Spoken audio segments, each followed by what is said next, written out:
Hey guys, what is up? It's me, Mark, aka SnarkyMarky, and welcome back to my channel. I know it's been a month since I've posted last, so here I am. I'm back. I told y'all that I wouldn't be consistent on YouTube, but today I decided to sit down and film something because I'm bored and I need to get back on routine because this quarantine has been making me lazy. So I'm trying to be more productive. I'm trying to build my YouTube channel. So I am back. You can see my reflection in the mirror right there. So I look really weird from the back, just so y'all know. But I am here to talk about how I became TikTok famous. Please do not call me a narcissist for using that word, but the term TikTok famous is pretty much used. Like, you have one viral TikTok and everyone's like, oh, you're TikTok famous. It's just a widely used term. I personally do not consider myself famous. I consider people famous when they walk down a red carpet. So I've never walked down a red carpet. So, I mean, that's my guideline for what famous means. So just a disclaimer, I am not trying to say that I'm famous, but I have grown my account to 3.3 million followers and I still cannot process that. I still cannot believe that that's happening to me, but I am here to talk about how I got to that number. And it's been a fun, crazy, kind of stressful journey, but I made it, and I am here to talk to you guys about how to become TikTok famous and how to grow your account. So basically, in October 2018, I downloaded the app, and that's when TikTok had just rebranded itself. It had the new name, TikTok. It switched from Musical.ly to TikTok. And it was still in a really weird phase. The content there was very ironic. There was no one who was really taking it seriously. It was just a lot of duets and stuff like that. And as you know, it definitely grew. But I deleted the app for a bit, and then I re-downloaded it in summer of 2019. And I was scrolling on the For You page, and I'm thinking, if there are ordinary people who are on the For You page getting millions of likes and going viral and starting to get brand deals and ad campaigns, I can do that too, because I consider myself an ordinary person. I'm a high school student, or I was at the time a high school student. I was on summer break. I was working at a grocery store. I was like, you know what? I'm like everyone else. And I feel like if I can build a brand for myself, I can become one of these people. And surely enough, it kind of worked, I guess you can say. And there was actually one account in particular that I saw who is my biggest inspiration still to this day. I mean, my content is very inspired by Lily is a Little Sleepy, and she was on my For You page many times in the summer of 2019. She did a lot of videos of POV, you're trading Pokemon cards, POV, you're making a rainbow loom bracelet, POV, you are meeting with the rainbow loom dealer. So I saw a lot of that content and I thought that it was amazing. I love them. They were probably my first saved post in TikTok, and I just really, really loved her content. And still to this day, I love her content. I think Lily is a Little Sleepy is amazing, and she deserves the entire world and more.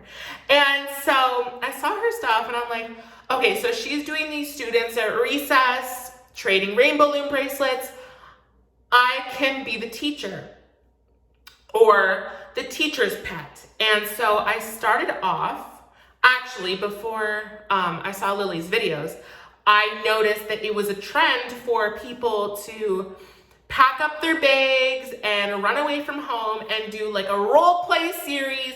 And I thought that it was kind of funny. It made me laugh because it was ironic and it was obviously planned and fake. So I thought that it would be cool to remake one of those, and I made a video. Gotta pack my bags, leave my world behind, take a different road, I know it's my time to open up my... And it kind of blew up. I think it's at around 60,000 likes. It's at around 60,000 likes. It didn't go huge, but it still got a pretty good amount. I got 1,000.5K followers. So, I mean, I got a little bit of a following from that, but I had heard and done my research about how the TikTok algorithm works. And what I heard at the time was that shares is what gets you on the For You page. So you know what I was doing right after I posted that video? I went to my mom's phone. I told her, download TikTok. Can you watch my video and can you do share, cancel, other? I mean, I know everyone still does that to this day. I don't know if it still works, but I told my mom, can you go onto your phone, go on my TikTok account and do share, cancel, other, because this could get me on the For You page. And I went to my brother, did the exact same thing. Sure enough, that video got 60,000 likes and it kind of blew up. So the algorithm's always changing. There's always changes being made to it. Sometimes the video, if the video has viewer retention, high viewer retention, then it'll get on the For You page. Sometimes if it has a lot of shares, sometimes if it has a good like to view ratio, we don't know. Nobody knows the answer to the algorithm. Like, nobody knows. And it takes a while for people to discover it.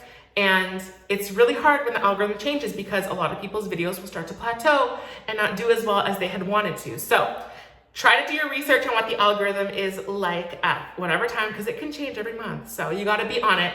Right now, I believe it's viewer retention. That's what I think it is. So that's what I'm banking on right now. So you got to do your research and see what the algorithm is like and try to do as it says.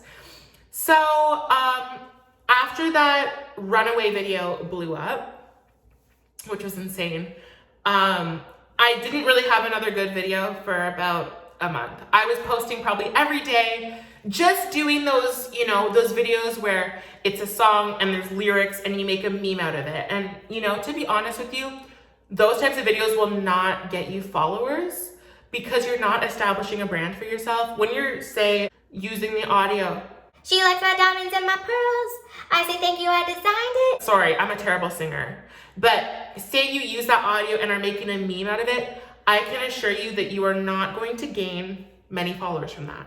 You have to do something that is original. I'm not saying that your meme is unoriginal. I'm just saying, like, you have to do and establish a brand for yourself that people will follow you for. I mean, if you're scrolling on your For You page and you see one of those memes, are you gonna follow them for one funny meme with that song?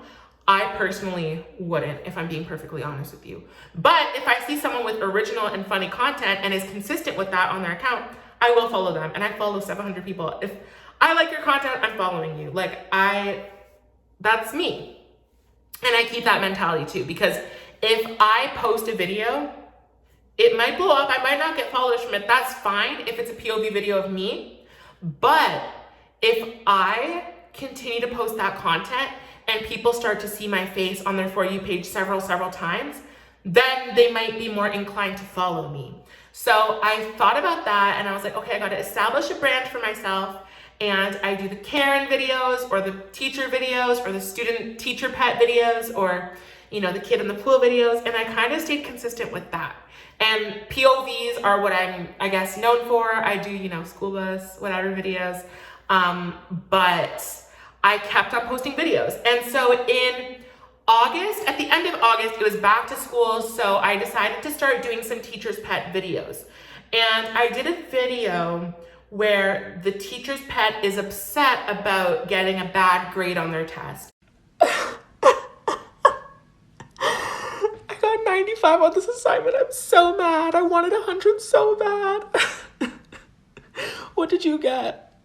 You got 75? Oh, that's so good. Good job.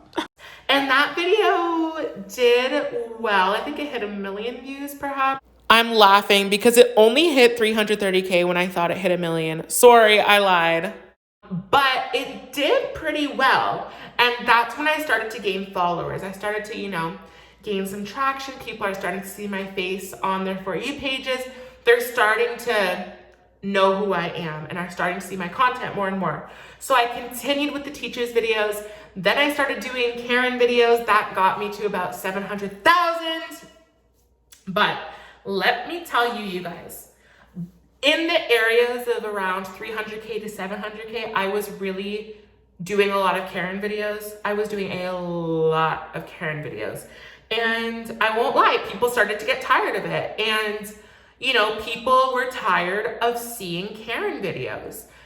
And people started to unfollow me. And it was also happening because there was this one girl who made a TikTok with me in it and a few others saying me when I repeat the same joke over and over and over again and get clout for it. And I was getting a lot of people in the comments saying that my content was repetitive. So at that point, I decided I need to switch up my content. Not only do Karen videos, because I kept on doing the same content over and over and over again. It was kind of working for me, but I got burnt out of it. It wasn't working. I was not seeing results from that.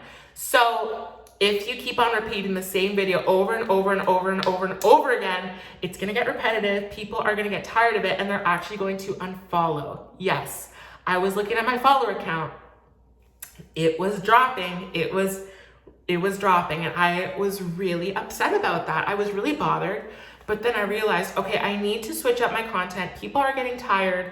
At that point, I had also posted 3 videos a day, and my dad was like, Mark, maybe you should just do 1 video and put all of your energy into 1 video than 3, because maybe people are just so tired of seeing my face 3 times a day. So I listened to my dad's advice, and that was the day that I posted the volume inside of this bus is astronomical. Ladies and gentlemen, the volume inside of this bus is astronomical.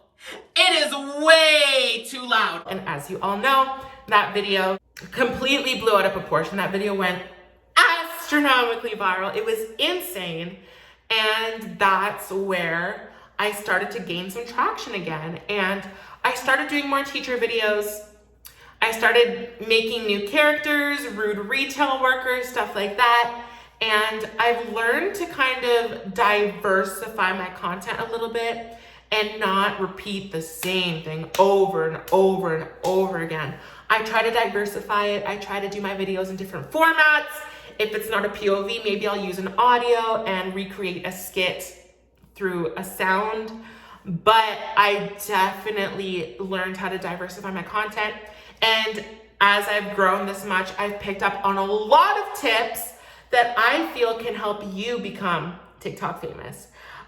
So I think consistency is so important. Like, if you're gonna post once a day, stick to that. Post once a day. Don't be doing 1, then 3, then 2, then 7, and then 4, and then 1 a day. You need to be consistent with your posting and what your content is about, because you probably all know that there's different niches on TikTok. There are, the POV TikTokers, the dramatic POV TikTokers. Then there's dancers. Then there's the slow-mo TikTokers. Then there's the arts and crafts people. And then the tie-dye. You need to stick in your niche. And it's going to be hard for you if you're going into different topics. You do a POV video here, then a dance video, and then a tie-dye video. You have to kind of stick to your brand so that people know what you're doing. That is incredibly important. Next up is lighting. I know everyone says this a lot, but lighting is so important. People have said that lighting is what can help you get on the For You page because the algorithm likes good lighting or something like that. That's what I've heard, but I try to use good lighting. The videos that I film in my bedroom do not have the best lighting, I won't lie, but I don't know how those blew up, but thank you, TikTok gods. Next tip is viewer retention. Oh my God. Viewer retention is so important. I think that is what the algorithm is based off of now. Viewer retention. If your video has good viewer retention, it tends to do well from what I've heard of. And it is important to keep your viewers hooked on your videos. So what I found out works well for me is I will put a joke or what I think the funniest part of the video is at the end of the video, towards the end, so that people will comment, LOL, the walk, like in my secretary video. The walk, the secretary walk. People said and commented, look at the way he walks. And that is what landed me on the For You page, because people were reading the comments as they were watching the beginning of the video. They waited till the walk came and they stuck around. And that got, I think, 5 million views on TikTok, even more on Twitter, which is insane. So yes. And yeah, so my 3 tips for going TikTok famous are consistency, good lighting, and viewer retention. And to be original. That's more than 3, but be original, viewer retention, good lighting, consistency, and diversify your content and don't get repetitive. And that is how you become quote unquote TikTok famous. It has been an amazing journey for me. I've been able to quit my part-time job and work as a TikToker full-time, I guess, or as a side hustle. And it's been amazing. I'm so grateful of all the opportunities that have arisen for me. And my life has completely changed because of TikTok and because of all of you. And I'm so appreciative of all the love and support that you've shown to me. It really means the absolute world to me. Thank you so much for all of it. And I'm just gonna say, if you want to be a social media person, which is what I grew up wanting to be, I was watching Joey Graceffa, Ricky Dillon on YouTube as a 5th grader, and I always wanted to be a social media creator, I guess you can call it. And if you would like to be one, I would recommend starting with TikTok, because TikTok's algorithm is so generous to new users. Look at how many huge creators there are on TikTok compared to YouTube. There are so many more on TikTok, like so many more than on YouTube. And I think that there's room for you. If you want to be a big creator, there's room for you. There's room for everybody. Just be original, find your own brand, and you can be the next TikTok star and a TikTok famous person. And trust me, you probably won't regret it. I can't say you won't regret it because I've heard of people having bad experiences, but I do not regret it. I think it's the best thing that's happened to me and makes me so happy. And yeah, I hope you guys enjoyed my tips. Hopefully you can use them and kind of use them as guidance to, maybe start your own TikTok platform, and you can become the next TikTok star. And thank you all for watching. If you made it this far in the video, please comment the little crown emoji, because TikTok famous is a little crown. But I love you guys so much, and thank you for clicking on this video. Make sure to thumbs it up and subscribe. And I love you all so much. Take care, guys. Mark out.